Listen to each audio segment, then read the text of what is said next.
Bakit si Tatay Digong na gumawa ng lahat sa inyo kayo mga pulis? Dinoble niya sahod niyo, wala kayong mga utang na loob. Samantalang si Tatay Digong na nanghihina na, dadalhin niyo dyan, wala kayong awa sa matanda. Wala kayong mga utang na loob. Kayong mga matataas na makapangyarihan dyan. Anong ginawa sa inyo ng mga Duterte? Kaganitoy ninyo. Ang kakapal ang mukha ninyo. Wala kayong mga awa. Matanda, may sakit. Ginanyan pa ninyo. Anong ginawa niyo na kay Sara? Ginamit nyo na. Ngayon, eto na naman, mga manggagamit kayong Marcos. Wala kayong mga utang na loob. Simula sa tatay ninyo, maglalakaw na kayo hanggang ngayon. Hindi kayo nahihiya sa tao. Sana binago nyo man lang ang history ng bayan na to. Pero anong ginawa ninyo? Dinagdagan nyo ba? Kaya patunayan nyo ngayon. Malit pa ako noon. Marcos, sabi nila magnanakaw. Sabi ko hindi. Bibigyan nila sa pagkakataon. Pero eto ang ginawa ninyo. Anong ginawa nyo sa Pilipinas? Sitira ninyo. Kayong Marcos, simula noon, magnanakaw noon. Ngayon, magpakailanman. Walang niya kayo ginawa nyo kay Tatay Digong. Wala kayo mga... Kinulong din ako ng mga yan dahil po sa isang red notice. Hindi, wala akong warrant of arrest ng Pilipinas, pero kinulong din nila ako. 6 na araw, yan si Torre. Tapos para sa kanya, okay lang dapat, okay lang. Kayo mayayaman na pag nagkagulo ang Pilipinas, kayo lalaya sa Pilipinas kami. Kaming mga mahirap may iwan dito. Kawawa tayo, kawawa mga anak natin. Pero kayo, nasaan kayo? Lilipad lang kayo. Pinagtakpan nila yung PNP. Strategy ito na strategy ninyo. Dahil booking na kayo.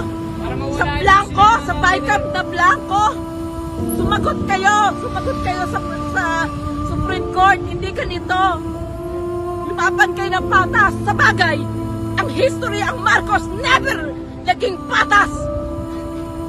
Magaling lang kayo magpayaman. Pero hindi ninyo inintindi ang Pilipinas, gano'ng kakawawa. Ngayon nandito tayo, eto mga pulis na to, nasa ng mga bayag ninyo. Kaya ako din na malagay kanina pa talaga nung kinukuha siya. Kanina nagdating kayo sa kanina? Oo. Ano pangalan nito? Rochelle po. Ano po kayo? Taga-supporter? Opo, supporter lang. Tsaka, syempre. Po? Kinuha po nila ako dahil sa isang red notice din. Meron akong partner na nagkaso sa akin sa Dubai. Hindi naman ako pupunta ng Dubai, nasa Pilipinas ako. Pero kinuha niya ako. Tapos pinapirma nila ako 6 na araw. Nakakulong ako sa opisina niya. Sabi ko, anong kasalanan ko? Wala. Isang red notice na hindi totoo. Gawa-gawa. Sobra na. Oo, sobra na dahil lang hindi ako maka-administrasyon, kininito niyo ako.